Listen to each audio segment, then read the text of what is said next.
Hey, Magic friends, welcome back. We're up for another episode of Capnclyde's MTG Spoiler Edition. And this is your captain speaking. Make sure your tray tables and seat backs are in their full upright position as we explore more Modern Horizons 2 spoilers. We got some real good ones today, guys. Save some of the special ones for the end as we go through. It's going to get better and better, so make sure you watch the whole video. And also, don't forget to like and subscribe.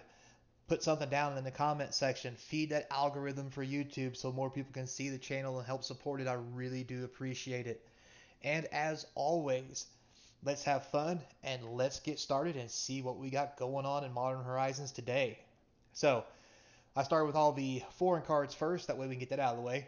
This is the Barbed Point. It's a white and colorless, uncommon artifact equipment. It enters the battlefield. You create a 1/1 color stopper creature token with flying and attach it to it. Equipped creature is a 2/1 equip 2. So basically 2 mana for a 2/1 flyer that you can equip to something later and give it a +1/+0. Probably not going to see modern play. 2 mana just doesn't do enough. Great for draft. Maybe it's a thing for an EDH deck, but I really doubt it. With that said, though, this might be a thing because it really looks like Artifact Affinity is coming back pretty heavy, especially with modular. And you're going to see a little more of that as we go on in the video. So keep going. Here we have the Capichrome. So this is a white and 3 for a artifact creature goat. God, I love that. Anyway, so it's a 2/2. It has flash, which is pretty neat, and it has vigilance, and it has Devour Artifact 1.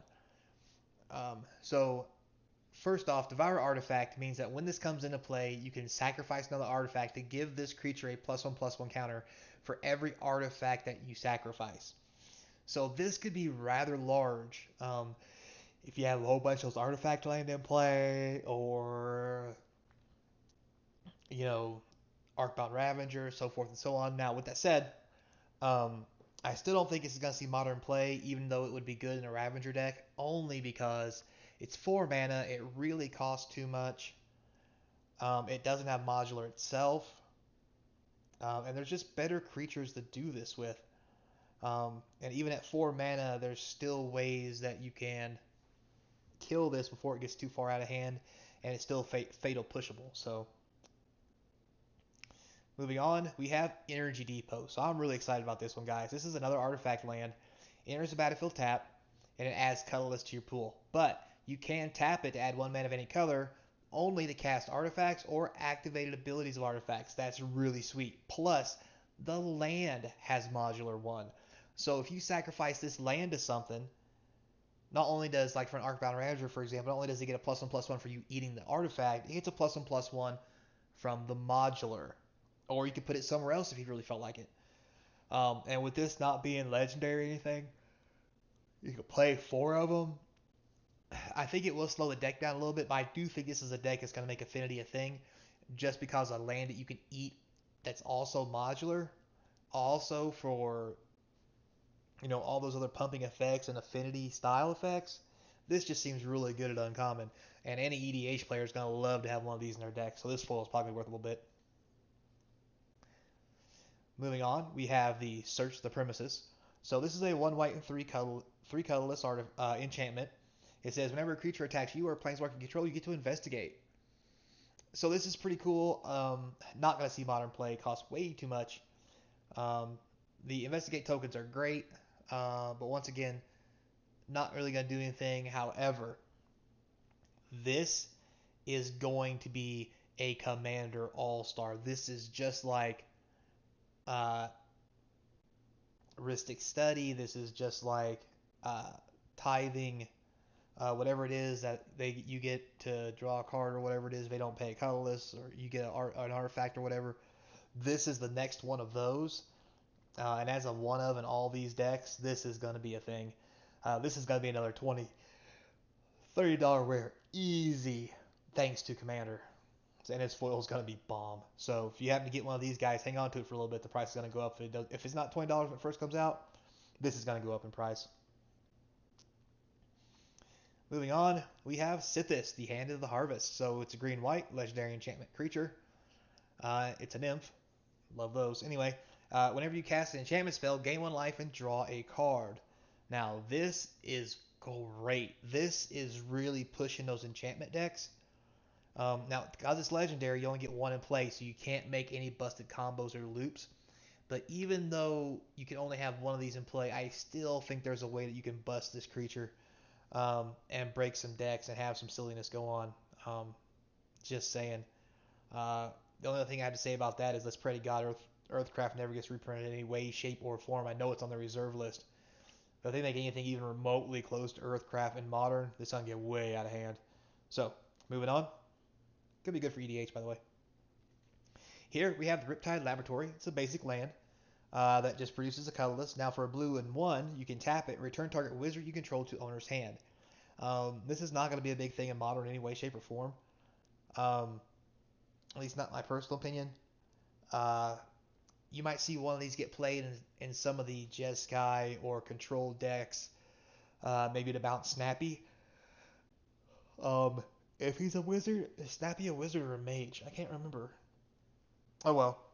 I honestly don't think this is going to be a real big deal in Modern, just because it's colorless, doesn't really do anything. The colorless decks that would normally run this, they don't have wizards in them. So, however, this can be a sweet EDH accessory to all those patron wizard decks out there and so forth and so on. So we're looking at close to a bulk rare, but probably around $5 or so. Moving on next, we have, alright, we're back to the English, guys. We have Thought Monitor. So it's a blue and 6 for a 2/2. Now, the cool thing about this one, it has affinity for artifacts, and it has flying. And when it enters the battlefield, you draw 2 cards. So you could easily cast this for like 3 mana. Let's say you cast it for 4 in an affinity deck, which 4 might be hard to get to, but if you have artifact lands, it don't matter. But if you cast this for 4, you get a 2/2 flyer and you draw 2 cards. If you get other stuff out there that produces mana and rocks and so forth and so on and all these artifacts, you could cast this for 1 blue, have a 2/2 flyer, and draw 2 cards. This thing, I think, is going to be a powerhouse, especially if the affinity deck gets off the ground with all these new additions it has. So, I think this is a card to watch out for. And in EDH, how could you not want to draw 2 cards by casting this? There's tons of artifact mana ramp in EDH. You know, from Soul Rings to Moxes. I mean, 1 Soul Ring makes this thing cost 3 less, basically, because it taps for 2. It's on the field as an artifact that makes it 1 less. So basically, you lay a Soul Ring on turn 1, you already have this costing 4 mana. Like, this is going to be an EDH powerhouse. And if Affinity comes back with all this extra stuff they're pumping out, this could also be a powerhouse in that too, to really give it the gas it needs for those finishing games. So I'd watch this card, guys. Next here we have the Chrome Carrier. It is a blue, a white, and a colorless for an artifact creature, Thopter. Now it's a common, so it's only 1/1 and it flies, which isn't bad, but for Modern it's not good on rate. When it enters the battlefield, you reveal top 2 cards of your library, put one of them in your hand, the other one in your graveyard. If you put an artifact card in your hand this way, you gain 3 life. Don't think it's going to see Modern play, but if I think about it really hard, and I take all things into consideration, this could be a sideboard card for Affinity against burn decks or prowess decks, just because gaining 3 life can throw the whole math off. And not only put stuff in your graveyard you want in your graveyard and get a good artifact into your hand, but gaining 3 life could actually save you from losing the game, so you can win on a counter swing with a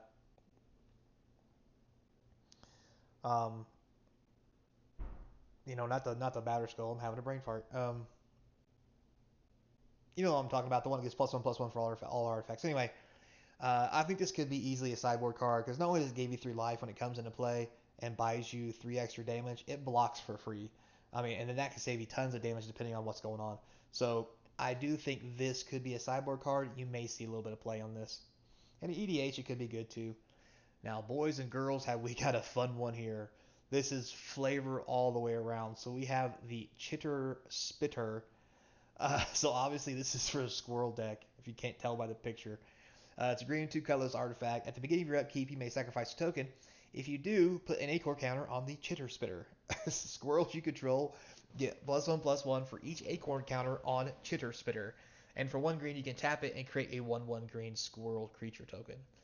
This thing is hilarious. The picture is hilarious. And I think it's going to be a good card. It's going to be worth money just because of, I mean, I'm thinking about making a commander deck that's all about squirrels at this point because this is just too much. This is hilarious. Because now this thing, not only do they have the regular, squirrel lords, but now this is a lord enchantment which makes more squirrels for 1 green. Like, if this said anything but squirrels, this thing would be broke on all kinds of levels. Just because there's so many other archetypes out there. Like if this said humans, oh. But because it says squirrel, right now it's just cute. But I think the more we get into this, the more fun this thing's gonna be. So the first EDH player out there happens to grab together a squirrel deck, you let me know. Send me a picture, send me a comment, because I want to see this thing. This is hilarious. So I love the card. I hope it's like $20, just because I think it should be, just because of the picture. But anyway, moving on. So here we have the Dothi Voidwalker. So if you guys remember the Dothi, back in the Tempest era, these were creatures that had shadow. So this Dothi is 2 black for a 3/2. That's not normally they're 2/1s. But this 3/2 for 2 black has shadow, just like the old Dothis did. But it says if you would put if a card would be put into an opponent's graveyard from anywhere, instead exile it with a void counter on it. Now you can sacrifice your Dothi Voidwalker, choose an exile card an opponent owns with a void counter on it, and play it this turn without paying its mana cost. This I think is going to be a thing. Um, Only because 2 mana for a 3/2 that's guaranteed damage because they can't block it unless they have another shadow creature. Also, it's in the same colors as Inquisition, Thoughtseize, Duress. Do I need to keep going? Like, it's so easy to make them discard, and then you have the ability to sacrifice this guy and just use whatever cards you want that's been discarded. Um, I mean, you could even Thoughtseize some. You could lay this on the table, and if they don't kill it on the next turn, you could Thoughtseize them and take their best card, and then be like, well, I don't want to attack with this now. I want to play this card, and then just play it. Like, this has so much potential. This is easily a $10+ card. And any black deck's probably going to be playing this because it's a good beater too, a 3/2 for 2. This is definitely going to see modern play, guys, and it's probably going to be a powerhouse. Moving on. You have my Elder, so this is a reprint. 2 green and 1 for 2/1. When the Elder dies, you search your library for 2 basic land cards, reveal them, put them into your hand, and for 2 colorless, you can sacrifice the Elder to draw a card. So this is a decent reprint, probably definitely needed. It's not going to see modern play because 3 mana for 2/1, even though it goes to get lands, unless you draw a card. Most decks don't run basic lands, and if they do, it's only a 1 or 2 of basic land, and that's only in case they get, their stuff Path to Exile, they have a land to go fetch. So 5 mana basically draw a card or block and draw a card. This is just not going to do it for me. Or in modern. Now EDH, this is definitely going to be a thing. These are already in EDH decks as it is, but this is going to give definitely more access and more attention to how good this card can be. We can go into a 5-color EDH deck if you get this in your opening couple hands and be able to fetch out 2 land that you don't have, plus draw a card. This thing's going to be a powerhouse. But in modern, not so much. So we're talking probably a couple dollars. Moving on, we have the Foundation Breaker. It's a green and 3 for a 2/2. This is an elemental in green. It says when Foundation Breaker enters the battlefield, you may destroy target artifact or enchantment. It also evokes for a green and a colorless. So this is another great card that you can ephemerate, flicker, or whatever, and have it come back in. Or just for 4 mana, cast it to destroy a card. This I think is going to be a great sideboard card for modern. Just because in late game, sometimes you don't want just a destroy artifact or enchantment. You may want a creature, and this can do both, or be either one in the early game. So this is definitely probably sideboardable, and EDH decks will probably start running this as a mainstay, just because it's everything that you'd want in life. The only thing it doesn't have on it is creature removal, which unless it's an artifact creature or enchantment creature, then it is removal. So this is going to be a pretty sweet card for EDH and most sideboards in modern. Moving on, we have the Bloodbraided Marauder. Sound familiar? Bloodbraid Elf. So the Bloodbraided Marauder is actually a human berserker though, and it's a red and a colorless for a 3/1. It can't block, but 3/1 for 2 is not terrible. Dies real easy. However, if you have Delirium, this spell actually has Cascade. So as long as there are 4 or more different types of cards in your graveyard, if you cast this, you can Cascade with it. Now, with that said, you can only Cascade for things that cost 1. So you might not be getting anything. Now, in most red decks, like this would probably be in, you could easily get a Swiss Spear or some sort of card like that. Lightning Bolt, Shock, whatever your flavor may be. So I think this will probably see some play in the red decks. Um, just out of the fact that people are going to try it. And then we'll have to see how good it really is. Just to be honest with you, because also too, you could play this in a, for example, as silly as it sounds, you play this with Bloodbraid. You could Bloodbraid and then go into this, and then if you have Delirium, cast this, go, Cascade again, maybe get a Thought Seize. Like this may see play. I'm not gonna say it will for sure because it's only a 3/1 and it cascades for such a limited number of cards. But to be honest, if this is your turn 2 play or turn 3 play and all you need is a removal spell that costs 1, at least you will miss everything else. Um, Aside from probably hand disruption. So maybe that's the ability to focus in on the spells you can cast when you cast this might make it worth having a play just to see if it's worthwhile. So keep an eye on this one, guys. It may spike if we find a lot of good utility for it. Moving on, we have the Ethersworn Sphinx. So this is a 4/4 flying creature with Cascade and affinity for artifacts. Now, normally I would say a 9-mana creature ain't going to get played in Modern, but this is a blue, a white, and 7. But the affinity for artifacts means, like we said before, there's that one spell we just looked at that's a blue and 6, which is 7 mana. This one's 8 or 9. You could easily get this down to 5, 4, 3, even 2, just the 2 flat mana. The question is, how fast can you get there? Because also, when you cascade with this, you cascade for its casting cost, not its reduced casting cost. So you're going to get a 4/4 flyer and anything else out of your deck that you want. Which, funny enough, that blue spell, which is 7, can be cast, so you get another 2/2 flyer along with drawing 2 cards.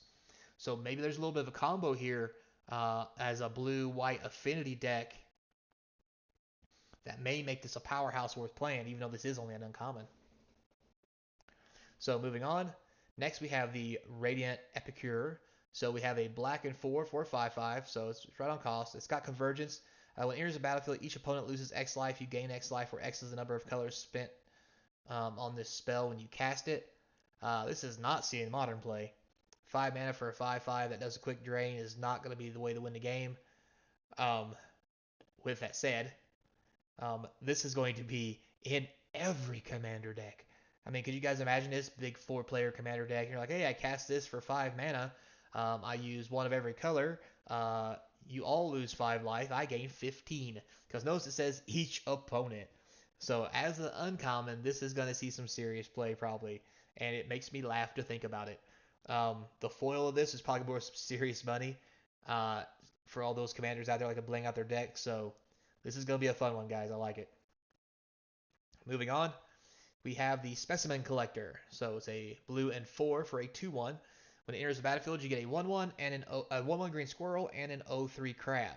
When it dies, you copy 1 token you control. This thing's awful. I don't know what else to say about that. I mean, you're paying 5 mana for 3 power and 1, 2, 3, 4, 5 toughness. You do get 3 creatures. I mean, in draft, that's probably pretty cool, especially since when it dies, you can copy a token. Unless there's some weird shenanigan deck with tokens, I don't see this being a thing. Now, again, in the world of EDH, Commander, and Singleton, I can see this being really sweet. All it takes is you making one big fat token and then putting this on a battlefield and village rising it, for example, so you can draw 2 cards or whatever and killing it, so you can copy your big nappy token. Has some definite possibilities, so you may see this pop up in Commander, but I don't think that'd be anywhere else you see it. Alright, guys, so Commander World, rejoice, you have another Hydra for those Hydra decks. So this one is Wrens Run Hydra. So it's a green and X, and it enters the battlefield with X +1/+1 counters on it. So it's basically a fireball in green. It has reach, but it also has reinforce. Reinforce is for 2 green and X, you discard a card and you put X +1/+1 counters on target creature. So this thing, okay, I know why it's an uncommon, because in Modern this is still bad, because high mana values are not a thing. With that said, in Commander and EDH world, Singleton and what have you, This thing is a powerhouse and should be a mythic. I mean, sweet love of God, this thing is boss. Um, those big mana ramp decks, you could lay it for 5 and then reinforce it and make it a 9/9. Like, wow. I mean, just wow. Because remember, guys, the reinforcement, it just says 2 green and X. You know, it doesn't say when you do it. And even if it's a sorcery, like, it doesn't tap it. You can still swing with it. Like, this card's got lots of possibilities, and it's going to be a powerhouse in EDH and Commander style decks. And the foil will probably worth a pretty penny because everybody loves that bling, guys. So moving right along, we have the Arkbound Javelineer. So 1 white for an 0/1. Remove X +1/+1 counters from the Arkbound Javelineer. Deals X damage target attacking or blocking creature. Modular 1. So it comes in as a 1/2. You can tap it to remove a +1/+1 counter. You still have a creature. Put counters on it later. So this is basically Arkbound Ravager / Ication Javelineer for 1 white. I don't think it's going to be a powerhouse. Only because it says deal X damage target attacking or blocking creature, and the Javelineer could actually zap the opponent for one as a 1 white for 1 white. So I mean, it still may see some play. It's in the right mana range, right value range, right creature range. Has a very popular ability that could be good. So it may see play, it may not, but we'll see. Moving on here, we have Captain Ripley Vance. So for a red and 2 colorless, you have a 3/2 human pirate legend. Whenever you cast your 3rd spell each turn, put a +1/+1 counter on Ripley Vance. Then it deals damage equal to its power to any target. So this is really sweet and busted. However, I don't see this being a thing in Modern just because 3 mana is too much for this kind of ability. Plus, if, when you cast your 3rd spell each turn, you're not going to have the kind of mana and resources in Modern to do that repeatedly and make it worth your while. Now, however, in EDH, I think this once again is a great spell made specifically for Commander, and they've done a real good job of making the common spells halfway decent, but good for Commander in the right kind of deck. So I like this again as a Commander card. I think it's very sweet. All it takes is you pumping it up once or twice, and you can do some really silly shenanigans. Like raise its power and toughness to like 10 or some silly crap. With pump spells, and on the 3rd pump spell, get the power up to maybe 20 or whatever, and have it deal 20 damage to somebody because it says any target. So I think this will be a fun card for EDH. It's gonna be a good time. But nothing modern going on here. So here we have the Rakitos Headliner. So it's a red and a black for a 3/3. That's pretty awesome. Has haste. That's sweet as well. But it has Echo of discard a card. Now, with that said, normally I'd be like, eh. But a red-black with as a 3/3 haster that has Echo discard a card. If you remember, we looked at the Necrogoyf a couple videos ago, which was a blank 4 with power equal to the number of creatures in graveyards. But it was 5 mana to cast and probably not playable. But its madness was a black and 1, which means on turn 3 or after turn 3, technically, you could discard that Goyf and then play it for free. Now remember, it's not as good as it sounds, guys, because you lay this on 2. When you discard on 2, you won't have that 3rd mana on the field, and the Goyf has to be played immediately when you discard it with madness. So, not so much. But there are other discard spells or other spells with madness that may make this worthwhile. And 2 mana for a 3/3 is pretty sweet. But with that said, it might be a bit too much. But that madness deck looks like it's really starting to come together now.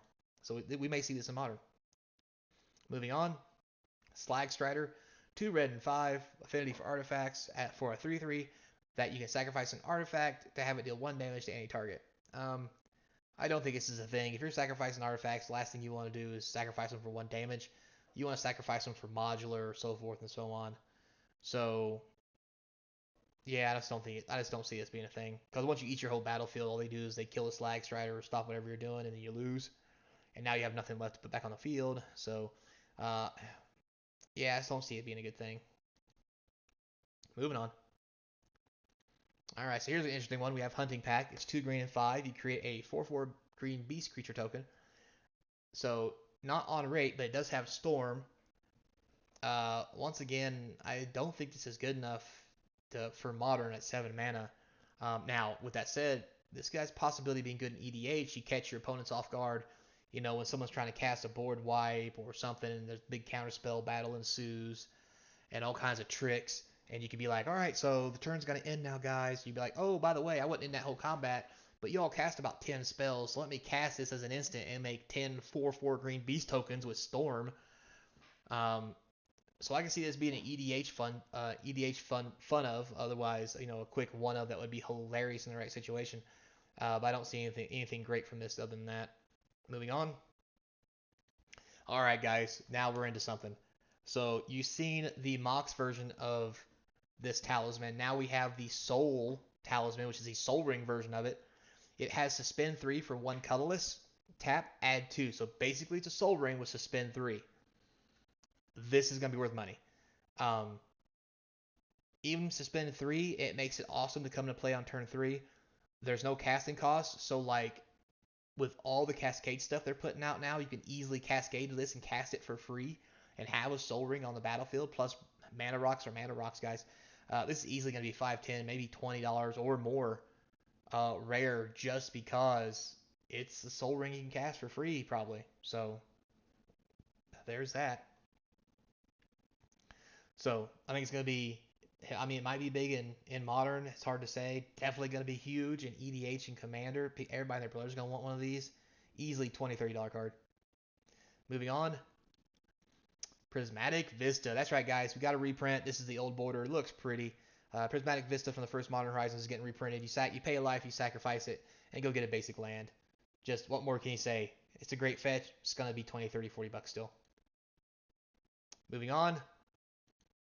All right, guys.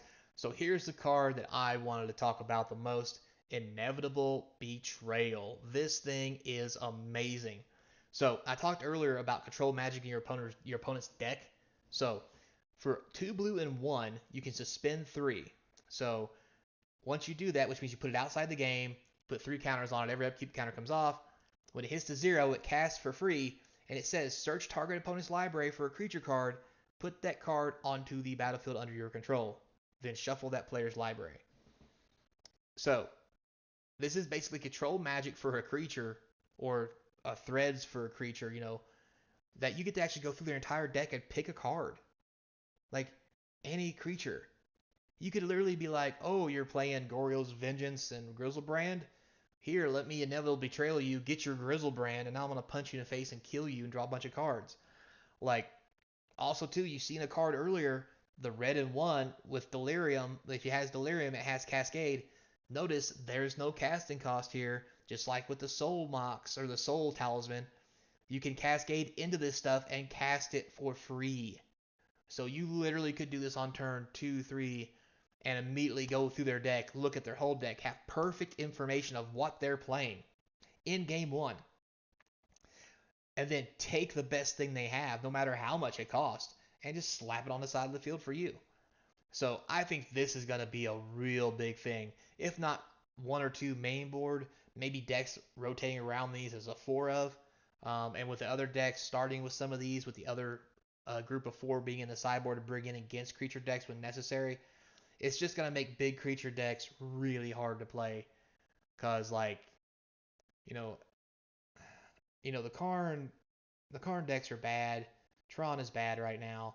But even if it wasn't, I mean, could you imagine doing this to a Karn deck and go getting their Worm Coil Engine and then just staring them down with it? Like, seriously? Like, this card is tons of busting. And in EDH, could you imagine sitting with a group of like 4 to 5 people playing a group game and being like, ho ho ho, who's got the good stuff? And you just find out who's playing the biggest, nappiest things. You're like, I'm going to get a thing from his deck. And you just go take his cards. Like, this card is phenomenal. Easily $10, $20 card, maybe more the more it gets abused. So I'd watch out for this card, guys. It's a fun one. It's going to be great in EDH. It may find a home in Modern with the no casting costs and all the cascade effects that are coming out, especially with it being in blue, the same as Shardless Agent. Like, speaking of which, hey, I'm going to Shardless Agent. Oh, I found Inevitable Betrayal, and I'm going to Inevitable Betrayal you. Oh, look, I'm going to take your Shardless Agent. Repeat process. Until now you have all your Shardless Agents because you cast their Shardless Agents into your Inevitable Betrayals, and then, you go back into their deck, get their Shardless Agents out again. it's hilarious how out of control this card can get, guys. So, with that said, guys, thanks a lot for watching. Keep an eye on all these cards, especially the ones I'm mentioning here as far as like could be some value. You know, there's nothing wrong with saving a card and not selling it. You know, if it goes up, then great. If it goes down, hey, you still got the card, right? So, everything said, get out to the local LGSs, guys. Support your local vendors. Let's get those small businesses going. Let's start a better, nicer Magic community where everybody likes to play and have fun no matter what it is. Yeah, we can give each other a little bit of crap every now and then about their play styles, but that's all about good plain fun and banter. With all that said, guys, remember, until next time, let's be kind. And this is your captain speaking. I'll see you at the game tables.